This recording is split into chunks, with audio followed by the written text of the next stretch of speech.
Former FBI Director James Comey testified before the Senate Intelligence Committee today. Comey was fired as FBI Director on May 9th. Today, he said his firing didn't make sense and apologized to the American people. He also testified he found nothing linking Russia to tampering with the 2016 election, but he also leaked conversations with President Trump with the hope it would lead to a special counsel regarding Russia.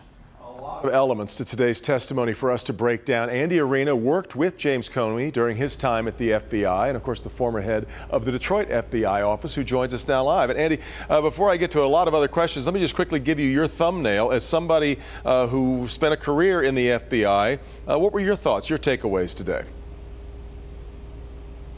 It was enlightening, to say the least. You know, I'm not saying there was any bombshells, but you know, it was drama television at its best. I think Jim Comey, and you know, I have to preface it by saying I've known him many years, and I certainly like the man. I think he came off as very straightforward and very honest, self-effacing at times. He took the hit for some things that he probably could have done better, but I think he came off as being very honest and straightforward. It was a little startling to hear him talk about himself as being a leak, that he leaked information through a law professor at Columbia that he wanted to get out into the press, although he argued that it was really to protect the reputation of the Bureau. But that was astonishing, wasn't it? Well, you know, obviously there's different levels of leaks. You know, when you're talking about classified information, which this was not, I think that's certainly a different level. But it is a little bit disappointing. You know, hey, listen, leaks are what drives Washington. The biggest leakers of them all, he was sitting in front of them today, Congress.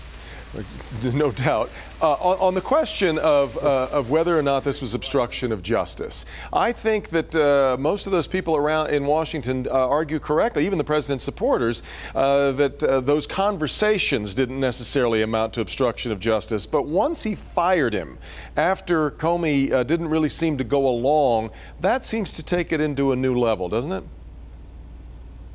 Yeah, I think you've got to look at this in the totality of the circumstances. You know, on its face, those comments, those meetings were highly inappropriate for the President of the United States to be having those comments with the Director of the FBI. On its face, does it constitute obstruction? No. But then when you start looking at the totality of the circumstances, you know, the firing, other people in the room being dismissed, and wants to meet with the Director privately, there's some investigation to be done by Bob Muller.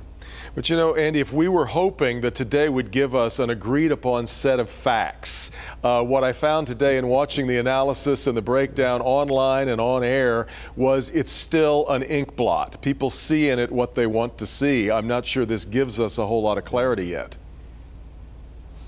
No, and you know, Devin, I didn't expect it going in. As I said, to me, it was reality TV at its best.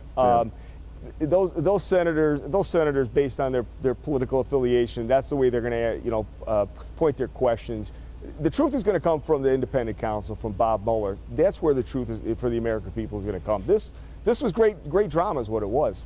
Well, and that's why some of the more interesting things that I thought Comey had to say today were how often he said, "I need to only tell you that away from public record," in closed-door comments. There was a lot of that, so there is a fair amount of smoke here, isn't there? Yes, and I think that I worked for Bob Mueller. He is one tough SOB. I mean, he is going to get to the bottom of the truth. Now, being an independent counsel myself, working on the Flint water, you don't want your key witnesses out there talking publicly. So I'm sure Bob Mueller said, hey, limit it to these things and stay away from these other things. In fact, it was, last question, Andy, it was interesting that he allowed him to testify at all at this point, isn't it? I was a bit surprised. Knowing Bob Mueller the way I do, I was surprised, but I think that he saw the necessity of getting this at least partially out there. But it was pretty clear. It was very clear. He limited what was going to be getting out. Andy, we turn to you time and again for your thoughts on these things. I really appreciate your time today. Thanks for being with us. Andy Arena, former head of the Detroit office of the FBI. Sandra, back to you.